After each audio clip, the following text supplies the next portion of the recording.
मनीषा मोरे है सहारे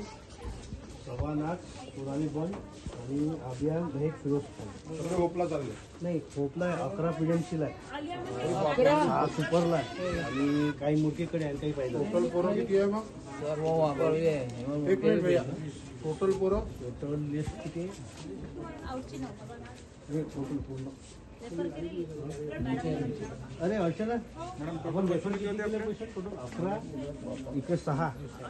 हो आपल्याला किती आहे टोटल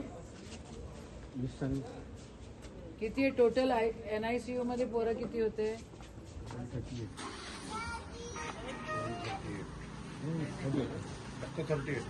NICU मध्ये नव्हते ना हॉस्पिटल डिलिव्हरी झालेले NICU मध्ये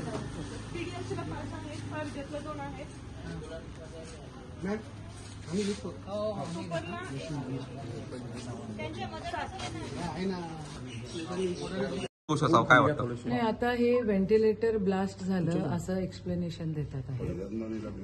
आणि हे पहिल्याच वेळा नाहीये याच्या आधी पण 2 वर्ष आधी असं झालं होतं तर ते 2 वर्ष आधी झालं होतं म्हणून नवीन बिल्डिंग नवीन सगळं महाविकास आघाडीचं सरकार होतं त्यावेळेला मी पालकमंत्री असताना या बिल्डिंगची मंजुरात आहे उद्घाटन करायला फार वलवल असते या लोकांची काय डेव्हलपमेंट केली काय केली हे मला राजकारण नाही बोलायचं आहे पण सप्लायर कोण होता ते इन्व्हर्टर मध्ये फॉल्ट होता का व्हेंटिलेटरमध्ये फॉल्ट होता का इलेक्ट्रिक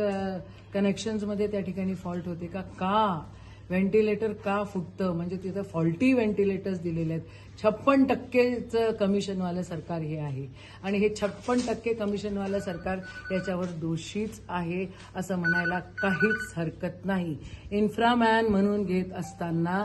गरिबांकडे पण लक्ष दिलं गेलं पाहिजे डफरीनमध्ये कोणी श्रीमंताचं लेकरू येत नाही इथं गरीबाचंच लेकरू या ठिकाणी होतं जी पोरं मृत्युमुखी पडली त्यांना मोठ्या प्रमाणात कंपेन्सेशन 3 आणि 4 लाख देऊन हे चालणार नाही बाबा इथं जरा बघा संसार थाटायला एखादं लेकरू NICU मध्ये त्या ठिकाणी म्हणजे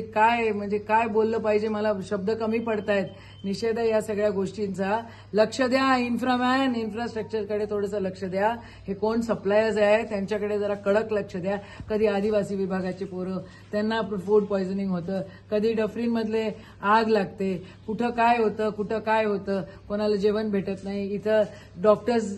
मोठ्या प्रमाणात उपलब्ध नाहीये हे सगळं बंद करा हे 56% कमिशनचं सरकार आहे असा माझा थेट आरोप आहे आणि आरोपच नाही हे सिद्ध झालेलं आहे ह्यांना काही घेणं देणं नाही आहे गरिबाचं हे गरिबांकडे लक्ष देत नाही